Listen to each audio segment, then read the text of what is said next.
नमस्कार, मैं हूं नीरज कुमार। आप देख रहे हैं मी मीडिया न्यूज। वक्त हो गया है आज दिन भर के बड़ी खबरों की। हरियाणा चुनाव के लिए आज शाम 5 बजे चुनाव प्रचार थम गया, जहां सभी पार्टियों के उम्मीदवारों ने पदयात्रा निकालकर जनसंपर्क किया और लोगों से वोट मांगा। वहीं बरखल विधानसभा से कांग्रेस प्रत्याशी विजय प्रताप ने एसडीएम नगर, एनआईटी, अनखीर, गांधीनगर सहित पूरे क्षेत्र में पदयात्रा कर जनसंपर्क किया और लोगों से हाथ पर वोट देने की अपील की। उधर तिगांव विधानसभा क्षेत्र से बीजेपी प्रत्याशी राजेश नागर ने भी पूरे क्षेत्र में पदयात्रा कर बीजेपी को जिताने की अपील की और कमल पर वोट देने को कहा। सुप्रीम कोर्ट ने जगतगुरु जग्गी वासुदेवन के ईसा फाउंडेशन के आश्रम में 2 लड़कियों को जबरदस्ती रखने के मामले पर सुनवाई की। कोर्ट ने सुनवाई करते हुए जगतगुरु जग्गी वासुदेव को राहत दी। कोर्ट ने इस मामले पर पुलिस जांच पर रोक लगा दी। इससे पहले मद्रास हाईकोर्ट ने 30 सितंबर को कहा था कि तमिलनाडु पुलिस ईसा फाउंडेशन से जुड़े सभी अपराधों के मामले की जांच करे।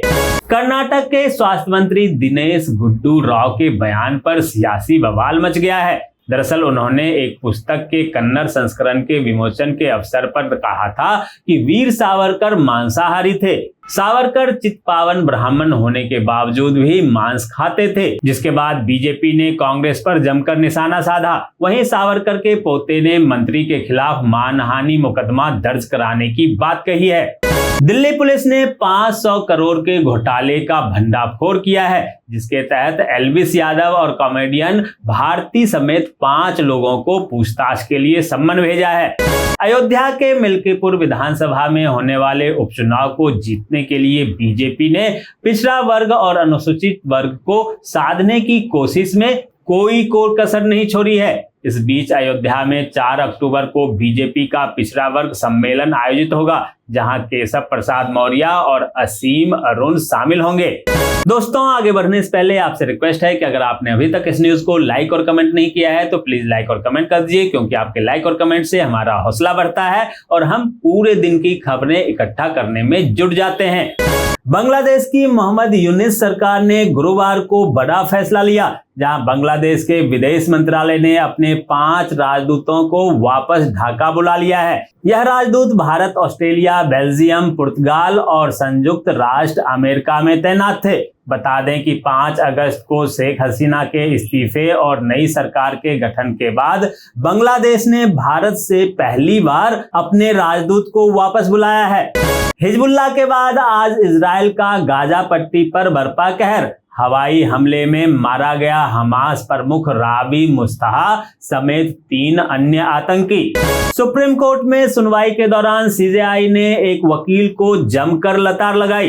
दरअसल एक वकील ने बेंच में कहा कि उसने कोर्ट में लिखे गए आदेश के विवरण के बारे में कोर्ट मास्टर से क्रॉस चेक किया, जिस पर सीजेआई ने नाराजगी जताते हुए कहा कि आपने कोर्ट मास्टर से यह पूछने की हिम्मत कैसे की? कल को आप हमारे घर में घुस जाएंगे।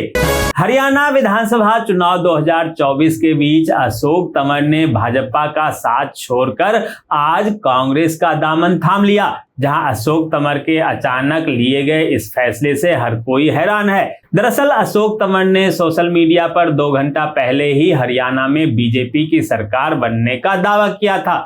हिमाचल प्रदेश मस्जिद विवाद में कल देवभूमि संघर्ष समिति ने हनुमान चालीसा के पाठ करने का ऐलान किया है। समिति द्वारा दावा किया जा रहा है कि राज्य के सभी मंदिरों में रोज स्वरूप पाठ किया जाएगा। जम्मू कश्मीर के किश्तवाड़ में सुरक्षा बलों ने कुछ आतंकियों को घेर लिया है, जहां फिलहाल चतरू इलाके में सुरक्षा बलों और आतंकियों के बीच मुठभेड़ चल रही है। पश्चिम बंगाल में जूनियर डॉक्टर एक बार फिर से हड़ताल पर चले गए हैं, जहां उनका आरोप है कि राज्य सरकार ने उनकी सुरक्षा और सरकारी अस्पतालों की सुरक्षा सुनिश्चित नहीं की है। महाराष्ट्र के डिप्टी सीएम देवेंद्र फडणवीस ने कहा है कि आज लव जिहाद के 1 लाख से ज्यादा मामले सामने हैं। इसके अलावा डिप्टी सीएम ने वोट जिहाद के बारे में भी बात की। उन्होंने कहा कि लोकसभा चुनाव में महाराष्ट्र की 48 लोकसभा सीटों में से 14 सीटों पर वोट जिहाद देखा गया। राजस्थान सरकार ने ऊंट पालकों को प्रोत्साहित करने के लिए नई योजना की शुभारंभ की है, जहां मुख्यमंत्री भजनलाल शर्मा के नेतृत्व में कैबिनेट मंत्री जोराराम कुमावत के मार्गदर्शन में ऊंट संरक्षण योजना का शुभारंभ किया गया। बता दें कि राज्य में घटती ऊंट की संख्या को लेकर ये कदम उठाया गया है। कद्दू के बीज में विटामिन ई और जिंक जैसे एंटीऑक्सीडेंट भरपूर मात्रा में होते हैं, जो शरीर को हानिकारक फ्री रेडिकल से बचाने में मदद करते हैं और संक्रमण से लड़ने में भी मदद करते हैं, इसलिए इसे अपने डाइट में जरूर शामिल करें। असम राइफल्स ने टेक्नीशियन एवं ट्रेड्समैन के रिक्त पदों पर भर्ती निकाली है। इच्छुक उम्मीदवार ऑफिशियल वेबसाइट asamrifles.gov.in पर 9 नवंबर तक आवेदन कर सकते हैं। बिहार में स्मार्ट प्रीपेड मीटर को लेकर एक नई जानकारी सामने आई, जहां बिजली कंपनी ने ग्रामीण क्षेत्रों में जबरन स्मार्ट प्रीपेड मीटर लगाने की योजना को बदल दिया है। अब वे लोगों की भ्रांतियों को दूर करने और सहयोग करने पर ध्यान देंगे।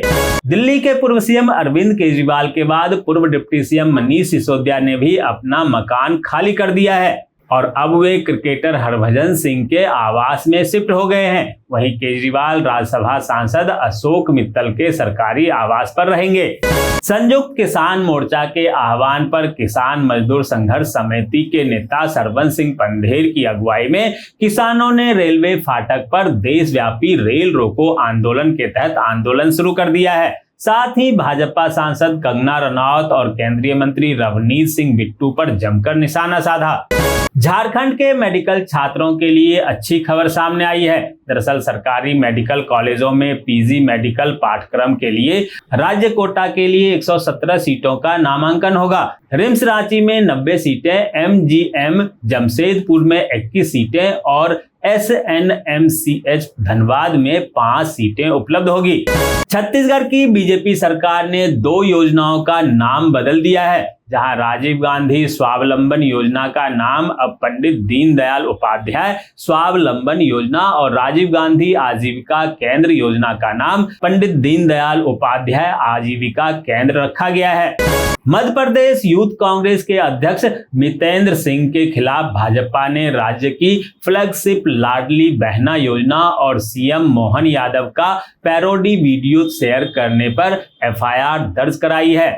दोस्तों, मैं देख पा रहा हूं कि आप में से बहुत सारे लोगों ने इस न्यूज को लाइक किया है और कमेंट भी किया है, लेकिन अभी भी कुछ लोग बाकी हैं जिन्होंने न्यूज को लाइक और कमेंट नहीं किया है। उनसे भी आग्रह है कि प्लीज प्लीज प्लीज वे भी न्यूज को लाइक कर दें, कमेंट कर दें, साथ में शेयर भी कर दें। तो ये थी दिन भर की बड़ी खबरें। ऐसे ही खबरों से अपडेट रहने के लिए चैनल को सब्सक्राइब कीजिए, नोटिफिकेशन बेल को दबाइए, वीडियो को लाइक कीजिए और ज्यादा से ज्यादा शेयर कीजिए, ताकि आप और आपके जानने वाले रह सकें देश और दुनिया के तमाम खबरों से अपडेट।